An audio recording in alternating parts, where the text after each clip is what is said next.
Lahat ng mga tao gusto lagi masaya, pero hindi naman laging pwedeng masaya. Ang Panginoon mismo, ang sinabi niya, I came that you might have life and have it to the full, have it abundantly. In other words, have a happy life, a fulfilled life. Pero anong pwedeng gawin pag hindi ka pwedeng sumaya? Ang ating pag-aaral ngayon, pinamagatan natin, when you can't be happy. Pagka hindi ka pwedeng sumaya, ano ngayon? Salamat Panginoon dahil kayo po ang patuloy na nagbibigay sa amin ng liwanag sa pag-iisip. Turuan niyo po kami Panginoon para magkaroon kami ng mga praktikal na karunungan para ang buhay na pang-araw-araw namin sumulit dahil ito'y binigay ninyo at gusto niyo full and abundant life. Teach us today what to do with life when happiness is not available. Patawarin niyo po kami sa mga kasalanan namin Panginoon at kami gawin yung bukas sa inyong pagtuturo. Turuan nyo kami na sumunod sa inyo. At ang dalangin namin, Panginoon, patuloy nyo pong samahan yung mga nasa daan pa lamang. May your blessings abound in our lives, materially, emotionally, spiritually. And now we ask you, lead us, teach us. In the name of Jesus, your Son, we pray with thanksgiving. Amen. Pag siguro nag-survey tayo ngayon, masaya ba kayo? Gaano kaya karami ang magsasabing, yes, masaya ako? At kung bibigyan natin ng grade ng 1 to 10, gaano ka nga kasaya? Maraming tao, ang tingin nila sa kanilang sarili, hindi masaya. Pag may mga survey, siya ng reklamo ng mga tao, naghahanap sila lagi ng happiness. Parang nagiging epidemic tuloy yung loneliness. Kahit na madaling mag-text, madaling mag-email, madaling mag-communicate, people feel more divided than ever. Parang mas malayo. Kasi mas dumadali kang mag-friend, madali din mag-unfriend, madaling mag-block, madaling magkahiwa-hiwalay din. Happiness could be elusive. Mailap. Pwede talaga ng kasiyahan, ng kaligayahan ay mailap. Parang tutubin, ang hirap-hirap hulihin kung naguhuli pa kayo ngayon ng tutubi. Parang hanap ka ng hanap, pagdating mo wala doon, o kaya hindi pala yun ang inaasahan mo. Kaya maraming nag-aasawa, biglang, ay ito lang pala, o ganito pala to. Parang ang ilap ng kaligayahan. Madalas, mailap.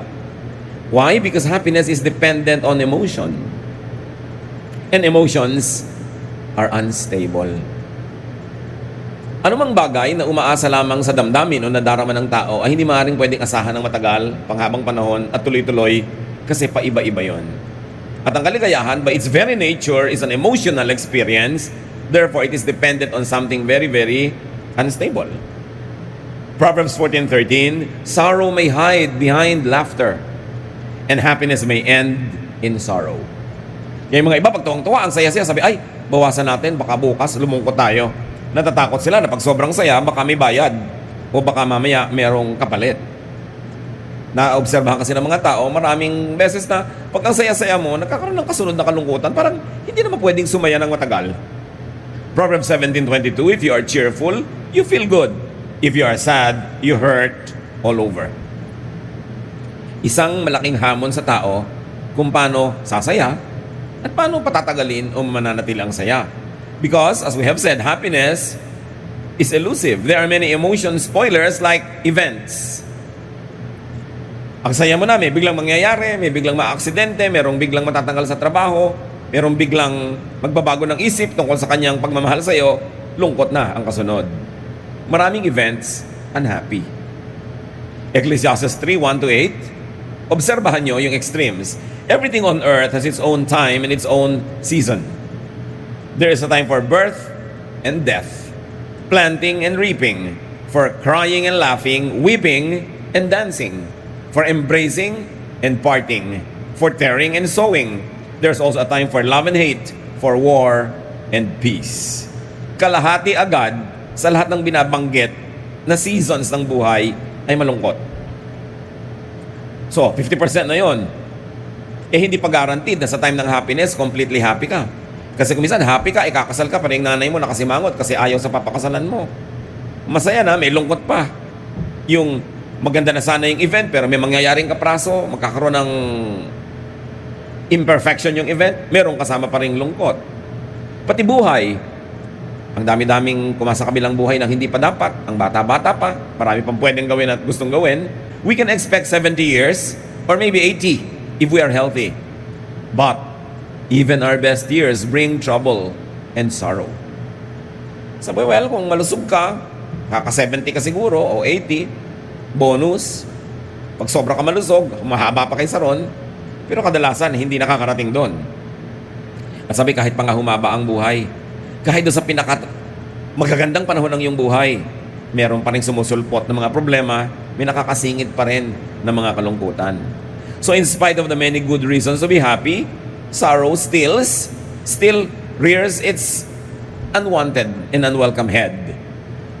May mga nakakasingit na lungkot. There are many emotion spoilers like illness and death.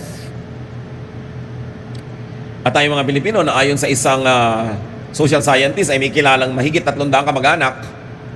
May halos linggo-linggo o buwan-buwan, may nagkakasakit dyan, may namamatay, not to mention your friends.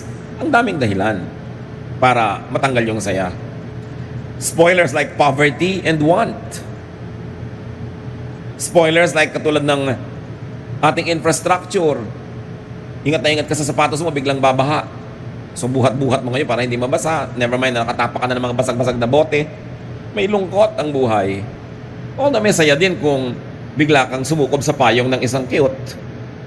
Kung meron. Pero ang daming chances na laging may mangyayaring hindi ka nais-nais. There's a lot of isolation and aloneness. Katulad sa ating lipunan, mahigit 10 milyon at higit daw 1 milyon na ngayon ang OFWs. So gaano karaming asawa ang wala sa piling ng kanilang kabiyak? Gaano karaming ama ang wala sa piling ng kanilang mga anak o ina? Gaano karaming kapatid ang wala, boyfriend o kaibigan? Marami tuloy space for sadness and loneliness. Si Elijah nga nung ang akala niya nag-iisa na siya na propeta, sabi niya sa 1 Kings 18:22, then Elijah continued, I am the Lord's only prophet. Kasi akala niya napatay na ng kalaban lahat yung mga prophet. Anong sabi niya sa 1 Kings 19:4? He begged the Lord, I've had enough, just let me die. Nawala na siya ng motivation na mabuhay. Kasi feeling niya nag-iisa na siya, pagod na siya. Yung pala gutom lang kasi gutom na gutom siya. Nung nakakain, gusto na naman niyang mabuhay. Pero siyempre, kung kulang ka sa pagkain, nade-depress ka, nadadagdag pa yan sa kalungkutan. Maraming event spoilers like frustration and failure. Job 10:1, sabi niya, I am sick of life. And from my deep despair, I complain to you, my God. Rejection is also an emotion spoiler. In love ka, kaya lang hindi siya in love sa'yo. Sorry, kalungkutan ang kasunod mong madarama. And there's a lot of inability and disability. Mga gustong abutin na hindi maabot, gustong gawin na hindi magawa, kasi may kulang sa training, kulang sa education, kulang sa connection, kulang sa pagiging sanay. Ecclesiastes 2:20 and 23, I thought about all my hard work and I felt depressed. Our bodies ache during the day and work is torture. Then at night our thoughts are troubled. It just doesn't make sense. Itong si Solomon na naghahanap ng kahulugan ng buhay dahil naghahanap siya ng ligaya sa buhay, sabi niya, ang dami-daming balakid. Maghapon kang pagod, sa gabi kumisan, di ka pa makatulog sa alalahanin, sikap ka ng sikap, sabi niya, parang wala namang nangyayari. In Ecclesiastes 1:18, the more you know, the more you hurt. The more you understand, the more you suffer. There are so many reasons for happiness to be hard to get. For happiness to be easy to lose. Mahirap na ngang makuha, minsan nakuha mo, ang dali pang nawawala. So huwag kayo ma-depress. Tingnan nyo yung katabi nyo, lumulungkot naman yata kayo, pinag-uusapan pa lang natin ang kalungkutan. So, when you cannot be happy, may remedyo. Happiness could have substitutes. Totoo, mailap, di ba? So kung para mahirap humuli ng buhay na tutubi, manghuli ka ng plastic na tutubi. May substitute. There's always the second best kung wala yung best. So when you can be happy, enjoy pleasure. When you cannot have happiness, you could settle for its inferior but nonetheless beautiful cousin called pleasure. Mas mataas yung happiness, kaya mas mahirap abutin. So sa mga panahon hindi ka pwedeng sumaya, mag-enjoy ka na lang sa paraan na tinatawag na pleasure. You can't buy happiness, but pleasure is much more available and affordable because pleasure is only sensual. In other words, You feel good by being happy. Ang taas nun kasi emotion. But you can also feel good by being mababaw, by just being plain physical. Mag-enjoy ka lang ng magandang tanawin. Halimbawa, hindi ka maganda. Eh di tumingin ka sa maganda. Siya nga ang titingin sa'yo. Ikaw titingin sa kanya. Sa palagay niyo, sinong nakikinabang? Yung maganda o yung tumitingin sa maganda? Diba? So kung hindi ka masyadong kagandahan, tumingin ka ng tumingin sa maganda. Makikinabang ka doon. Ngayon, ewan ko lang kung makikinabang siya sa pagtingin sa'yo. Pero may mapapakinabang ka. Hindi ka nagagandahan sa bahay mo, tumingin ka sa bahay ng magaganda. Kahit sandali lang, nag-enjoy yung mata. This is what we mean pleasure. Please the eyes. Libre namang tumingin sa langit. No? Libreng tumingin sa sunset. Pwede ka naman na kumain ng masarap kahit hindi mahal yung gusto ng taste mo. So enjoy. Let your taste buds enjoy. This is pleasure. Pwede ka makinig ng magandang music. Magandang boses. Hindi naman napakamahal para makapakinig ka ng music na ganyan. Napaka-available. Enjoy by touching nice things that you want to touch. Mga bagong labang kumot, bagong labang punda. Yung touch to, nagpapa-enjoy yun sa'yo. Nagpapasarap. No? By smelling something nice. Marami naman na naaamoy na kung hindi man libre hindi naman kamahalan. In other words, hindi ka pala happy, then just have pleasure. Positive din ang effect nun sa'yo. Therapeutic din. Malilimutan mo pa nga hindi ka masaya kasi nag-enjoy ka. Pero, mga kapatid, hindi ka na masaya tapos hindi ka pa kakain. Tapos maninimangot ka pa. Magmumukmo ka pa, magkukulong ka. Eh di wala kang pleasure. Wala ka ng happiness, wala ka pang pleasure, doble lugi. Kaya yung mga OFWs, madalas siyempre nakikipagkwentuhan ako sa kanila, lalo't pag tayo nasa ibang bansa. Yung puro tipid ang ginagawa, padala lahat sa pamilya, wala na nga silang happiness, wala pang pleasure. Sabi ko, wag naman.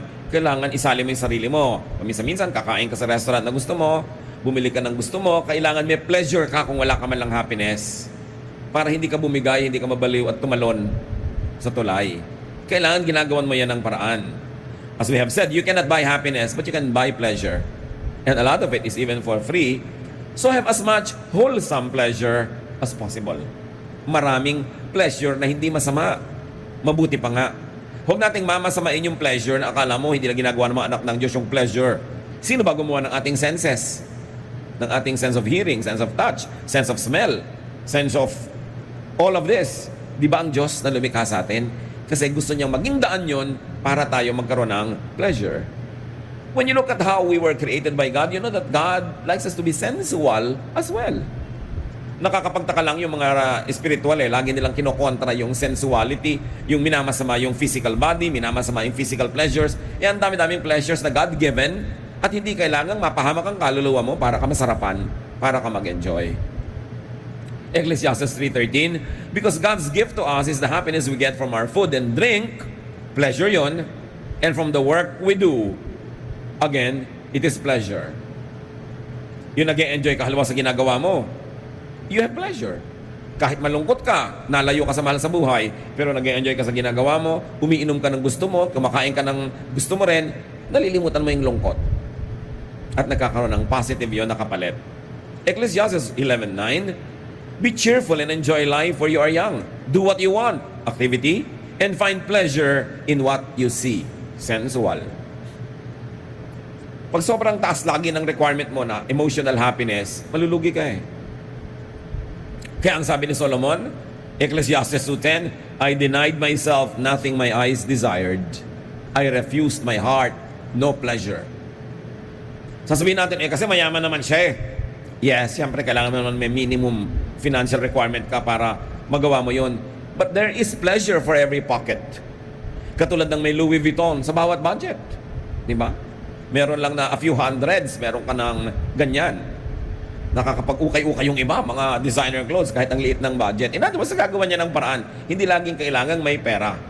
Kailangan lang resourceful ka, creative ka. Psalm 16:11 brings us to another issue.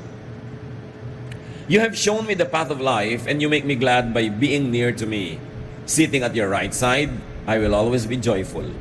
So mga kapatid, if you cannot have happiness, you can have pleasure. If you cannot have pleasure, have joy. Importante yan. Joy is a deep feeling of well-being with or without happiness. Katulad halimbawa ng mga Christian martyrs noong unang panahon. Ipinapakain sa leon, sinusunog sila, kung ano ginagawa, tinotorture. Hindi sila happy. At definitely, hindi yun pleasure. Pero may joy. Katulad lang ni Stephen, nung babatuhin siya at binabato hanggang mamatay. Siyempre, hindi yun pleasurable. At hindi yun happy, no? Pero meron siyang joy. Sabi niya, Lord Jesus, take my spirit. Nakatingin siya sa langit at nalampasan niya yung negative ng pleasure, yung pain. Nalampasan niya yung negative ng happiness, yung sadness and sorrow. Kasi lumampas doon yung kanyang consciousness, naging joy. So pwede ka magkaroon ng joy. Katulad ng, hindi mo nabibili yung gusto mo, happy ba? No. Pleasure ba? No. Pero dahil pala, inilalaan mo yung pera mo para sa enrollment ng iyong anak, may joy ka na ginagawa mo yun. Mag-focus kayo mga kapatid sa mga positive of the things you do. Huwag laging kulang ito, wala ito, therefore malungkot ako. No, laging may kapalit yan pagka tinitingnan mo lang at nagbubukas ka ng iyong mata. And joy is a very wonderful substitute for happiness. You cannot always be happy, but you can be joyful. In fact, you can be cheerful. Cheerful lang naman yung attitude mo, yung panglabas. Kahit iba yung nadarama mo sa loob, nadadala ka na rin nun towards, kung hindi man lang happiness, is less loneliness.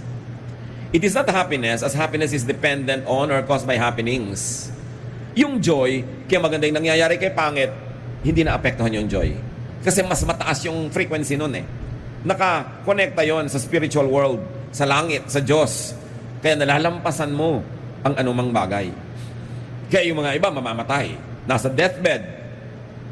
Happy ba yun? Of course not. Iniiyakan ka ng mga mahal mo sa buhay. Pleasurable ba yun? Of course not. May sakit ka nga kaya ka namamatay. Pero marami mga true and deep believers at the point of their death may joy. Why? Because they look forward to being with the Lord. At nararamdaman na nila na sila papalapit na sa Panginoon. Yang lungkot, pagka ikay nasa pier, nakatingin ka sa barko, papaliit ng papaliit yung barko, di ba? Depende kung nasa ang pier ka. Kasi kung nandun ka sa pier na pupuntahan ng barko, nakatingin ka, papalaki naman ang papalaki yung barko, di ba? At kung ikaw yung nakasakay sa barko, pag lumingon ka sa pinanggalingan mo, papaliit ng papaliit yung mga tao doon. Pero pag nag-look forward ka doon sa dadaungan ng barko, palaki naman sila ng palaki. So mga kapatid, alam niyo na yung point. Depende lang kung saan ka nakatingin. Kung sasaya ka o hindi. Nakalingon ka ba doon sa papaliit ng papaliit at papaubos ng papaubos? O mag-about face ka, tumingin ka naman doon sa papalaki ng papalaki, yung paparating ng paparating. Pag lagi kang tumingin sa nakaraan, malulungkot ka. Kaya dapat tumitingin ka sa future. Lalo ang mga anak ng Diyos na may naghihintay na glorious future. Nalalampasan mo yung mga pagsubok, nalalampasan mo yung kahit pain. Yun ang tinatawag na joy. Available yun. Libre. Hindi lang natin na-appreciate pag laging happiness yung obsession natin. Kaya ang tanong, are you happy with your spouse, with your husband or wife? Meron siguro magsasabi na no. Pero pag tinanong mo, pero may pleasure ka naman ba sa asawa mo? Oh yes, marami naman. O di, salamat. Tapos meron ka bang joy? Nabiruin mo, nagsasakripisyo ka dahil sa kanya, nagkakaskor ka tuloy sa langit, nagiging santa ka. O di, joy. Na natututo kang magparaya, magpasensya, magbigay. Dapat makakita ka doon ng joy. Na bukod sa iniisip mo yung kulang ng asawa mo, nauunawa mo na ngayon siya dahil inuunawa mo yung psychological makeup niya, childhood niya, nakaraan niya, nagiging giving ka tuloy and understanding, then you begin to have joy. The moment that you just always look for happiness, you'll be miserable because happiness is elusive. Have it, but also never neglect pleasure and joy. Pag maganda ang happenings, happy ka. Pero pag hindi maganda, hindi ka na happy. Kailangan may substitutes. Joy is usually caused by deep and high rightness, correctness, righteousness, like doing good, being good as in helping others, or creating useful things. May joy yun. Pag alam mong may ginagawa kang mabuti, maganda, there is something in you that is lifted up. That is your spirit.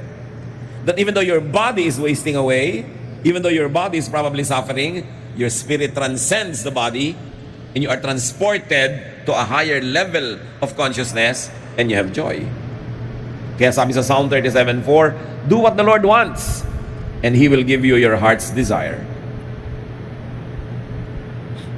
And your highest desire is really to have joy.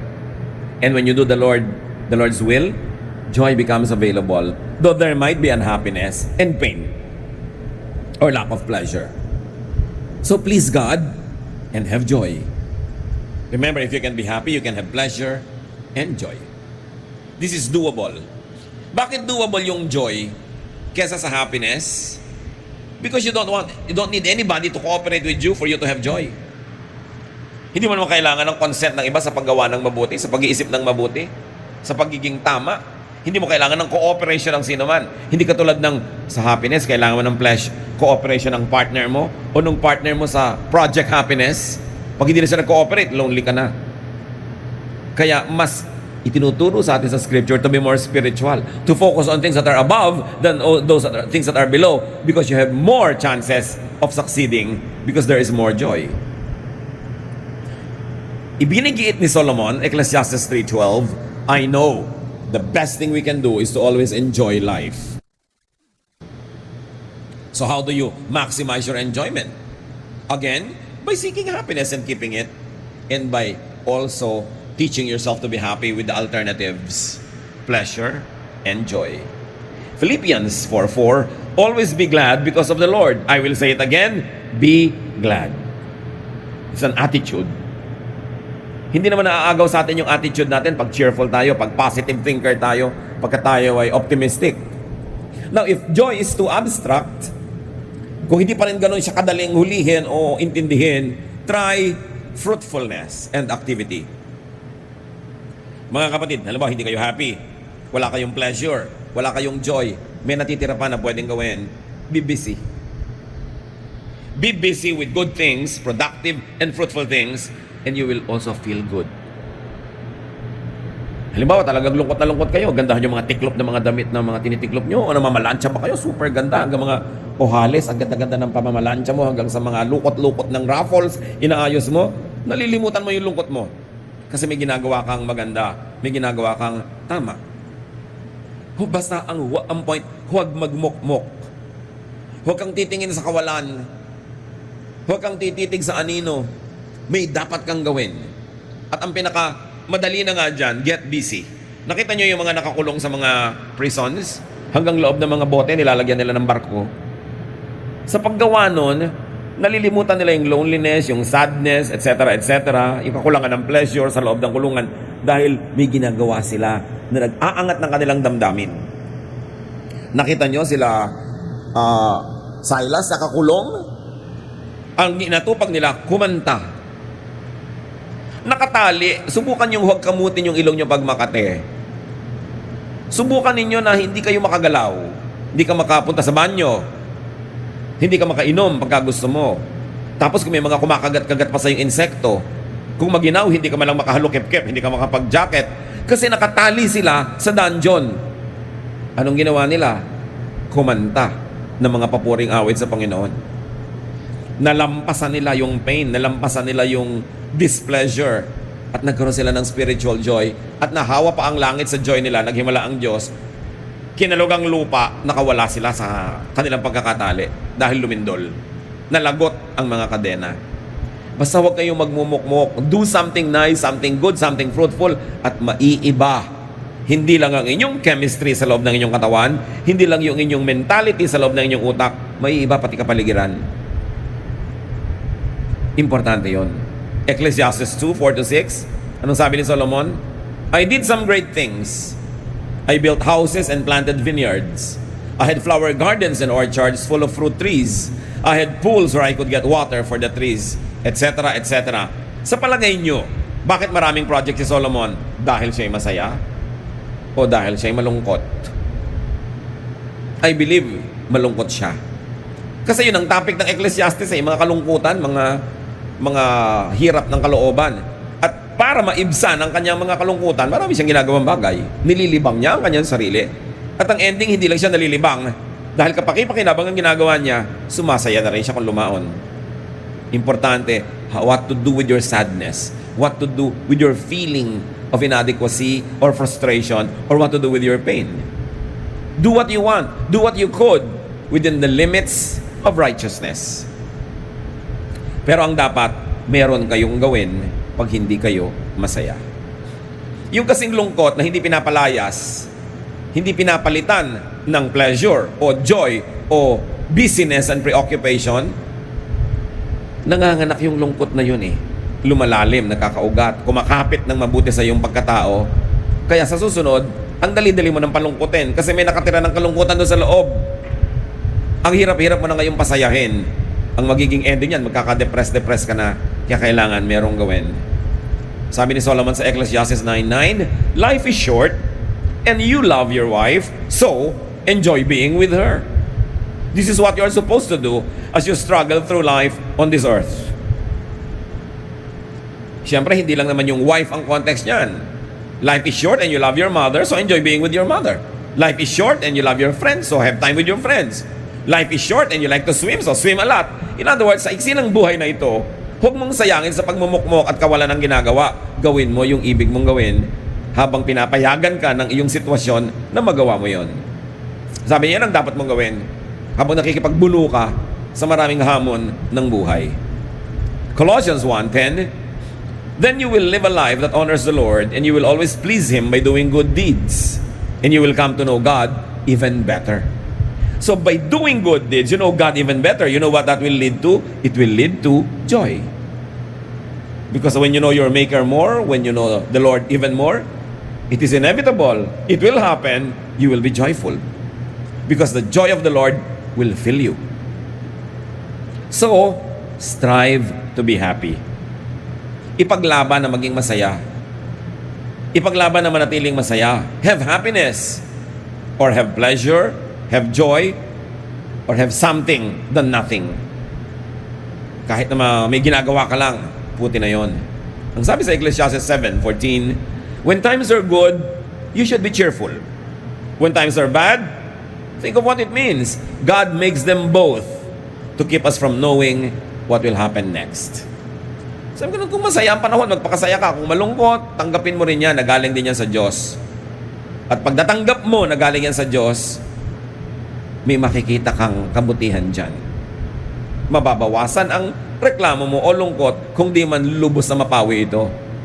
So, accept and make the most of whatever life gives you.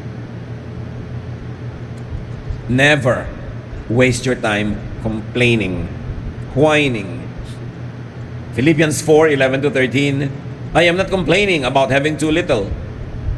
I have learned to be satisfied with whatever I have. I know what it is to be poor or to have plenty. And I have lived under all kinds of conditions. I know what it means to be full or to be hungry, to have too much or too little. Christ gives me the strength to face anything. Sabi ni Paul. Kaya turuan natin ating sarili. Ano man ang kalagayan natin, make the most out of it. So enjoy happiness, enjoy pleasure, enjoy joy. It is God's will for us. He created us to bless us. At kung anong gagawin natin sa mga hindi maiiwasang nangyayari sa buhay natin will result kung tayo ay sasaya o lulungkot, kung sisidhi o maiibsan ang mga pagdurusa natin. But remember, always strive to be happy. It is God's gift for us. Salamat, Ama, sa mga paalala na maraming sagabal para sumaya. At kung talagang hindi pwedeng sumaya, turuan nyo kami to do the next best thing. Turuan nyo kami, Lord, to cultivate a life that gives joy. And teach us, Lord, as appreciative creatures to enjoy pleasures that are not offensive to you. Turuan niyo kami, Panginoon, to make the most out of this life at matulungan din namin ang aming kapwa na they too will make the most of their own lives, and if possible, with our help, with our cooperation. Turuan niyo kami, Lord, sa iksing buhay na ito na regalo mo sa amin, matamasa namin ang dapat matamasa, at maging handa kami at maluwag sa loob namin kung haharap na kami sa inyo. Walang pagsisisi, walang panghihinayang, walang regrets. Teach us, Father, and we thank you for life. Pagbulay-bulayan natin, mga kapatid, ang kahulugan nito sa personal na buhay, sa araw-araw na buhay natin. Lord, as your people, ponder the meaning of these things in our daily lives. Teach us. Let your wisdom be ours. In the name of Jesus, your Son. Manalangin tayo, mag-isip-isip, magbulay-bulay, para mailapat natin sa pang-araw-araw na buhay natin ang mga magandang katuruan na ito.